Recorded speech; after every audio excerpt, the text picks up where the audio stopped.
Welcome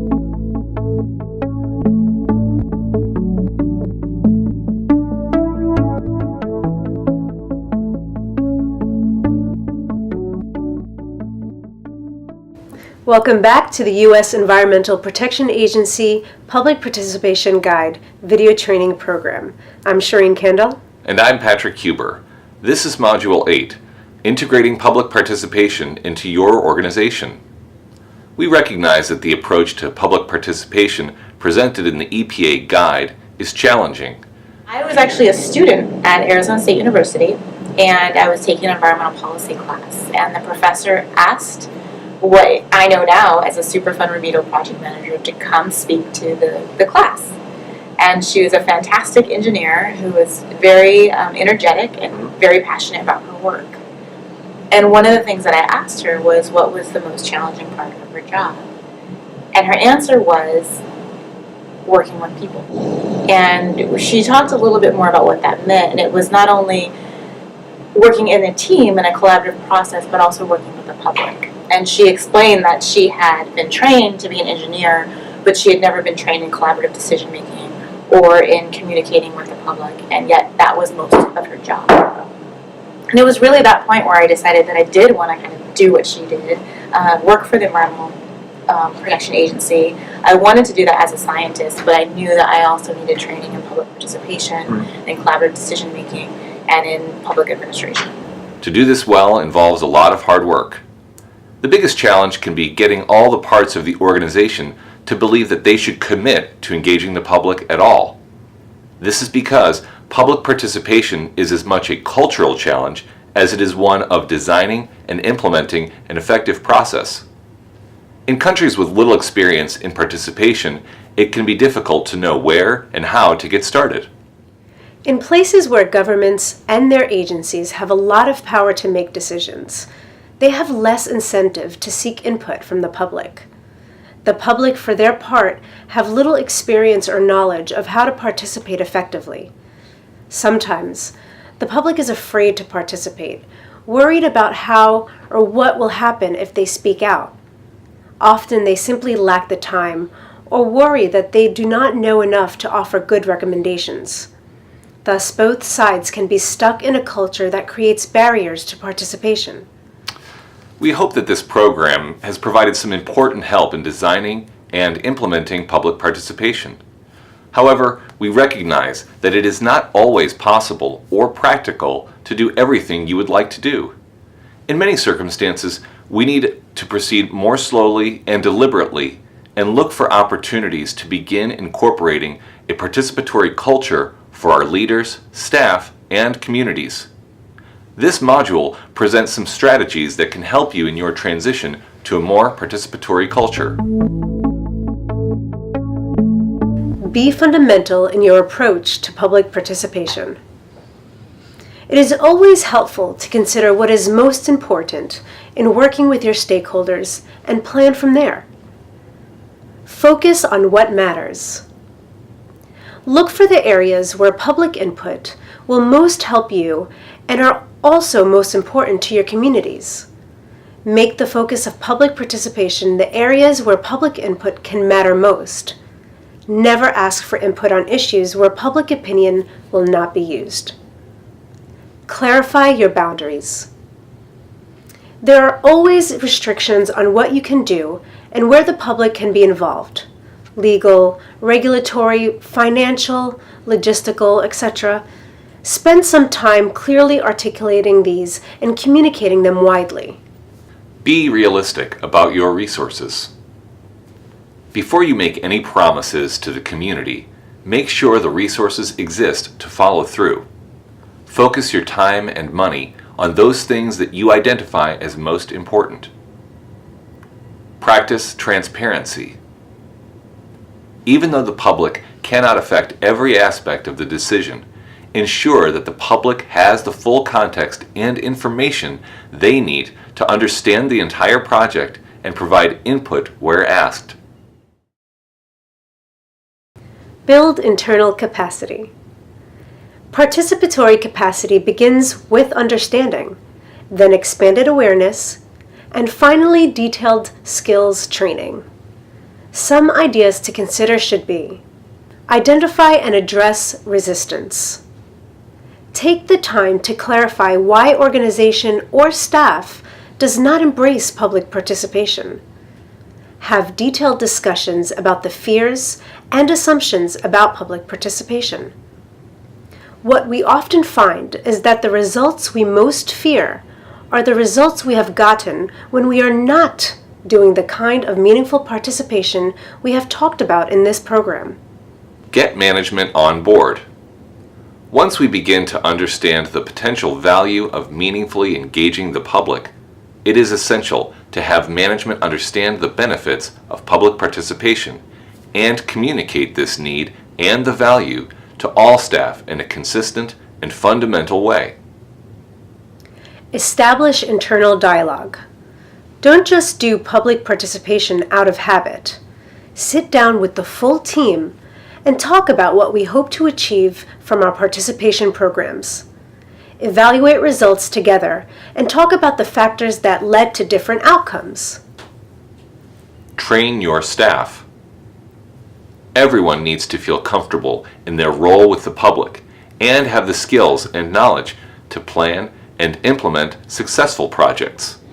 We as individuals aren't really prepared to have those conversations with people. We're not prepared to listen. And especially, I'm a scientist myself. When we do our training in science and engineering and technology, we don't get the training on working with people and having emotional intelligence. And then we're thrown in positions where we're forced to do it.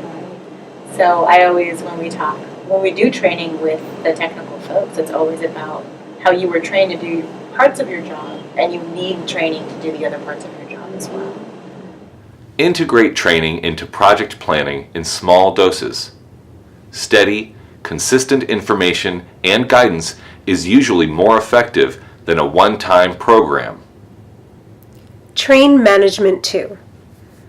Conducting public participation and managing programs that require public participation are two different things. Management needs to understand how to inspire and guide staff to do good participation work. They need to set the example for why and how we can be participatory in our work. Yes, I think it's important to understand your stakeholders. It's very human instinct to want to put everyone in the same category and to put the same tools in front of everyone. And I think it's important not to be afraid to be creative in your implementing public participation. And one of the things that I love most about this field is that it's ever-changing, that I'm able to implement, and I feel like I have the support to implement a lot of different things and a lot of different activities that might not be traditional public participation. Work with your facilitator to conduct the exercise in your workbook. Read through the quick ideas in your workbook to develop a more participatory culture. How might these ideas work in your organization? What are some other approaches that might help?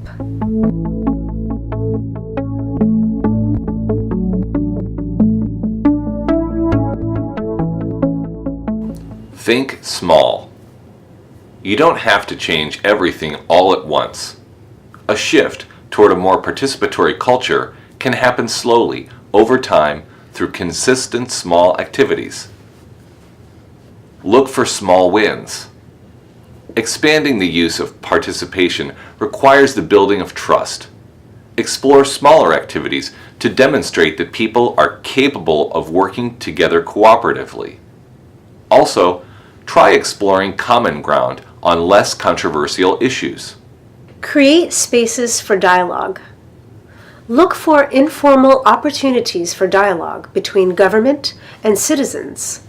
Get used to listening to each other. Reach out to community leaders and groups of people who are already working at the local level. Learn how to apologize. We all make mistakes. Sometimes things just don't go well. People become upset and processes get stuck. The only way to truly move forward is to take responsibility. Recognize those things you may have done to cause the upset and apologize. Ignoring even small insults between people can often prevent any hope of progress. Work directly with your community. Resource constraints are always a challenge. Look for ways to build on the resources that both you and your community already have in place. Sharing resources builds relationships and helps create a foundation for finding common ground. Engage community leadership.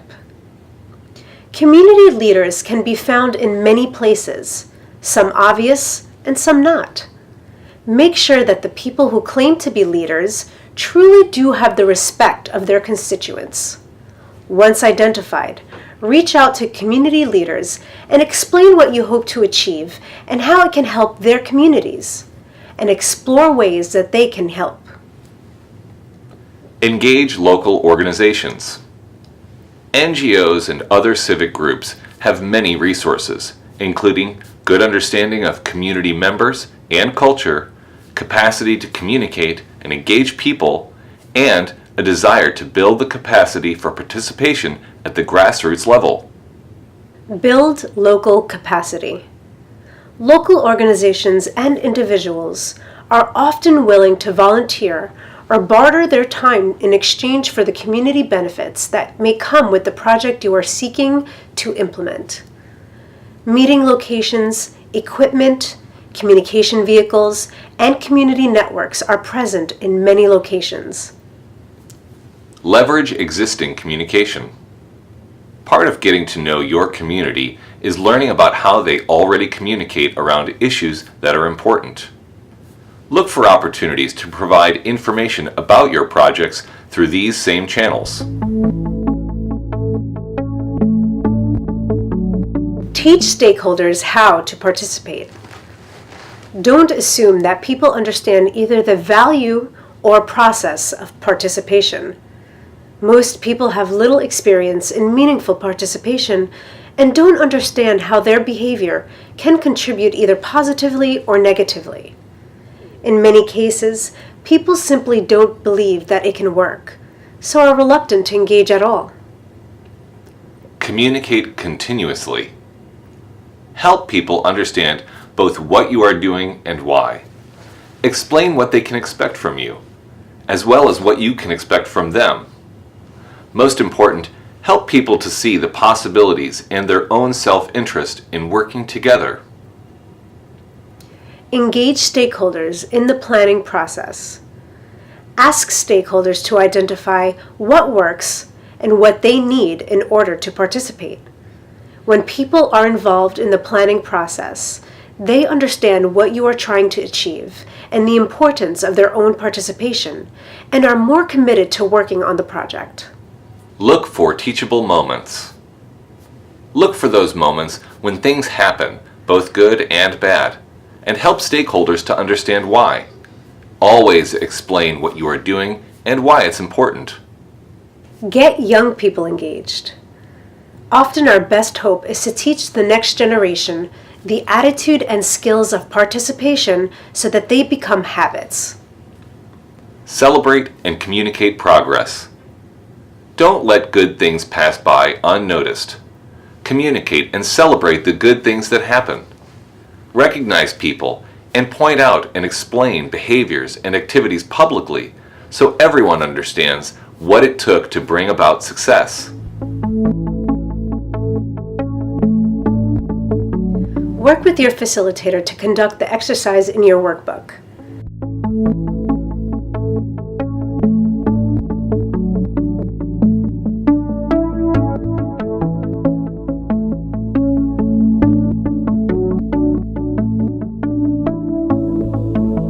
Thank you for joining us on this exploration of public participation. We hope you've gained some insights and tools to help you improve your relationships with your stakeholders and use public input to make better decisions. The U.S. Environmental Protection Agency is committed to public engagement, not only because it's part of our mission, but because we believe working with our stakeholders helps us to create sustainable solutions to complex problems. please visit EPA's Public Participation Guide online for more information and resources. Wishing you the best in your own public participation programs.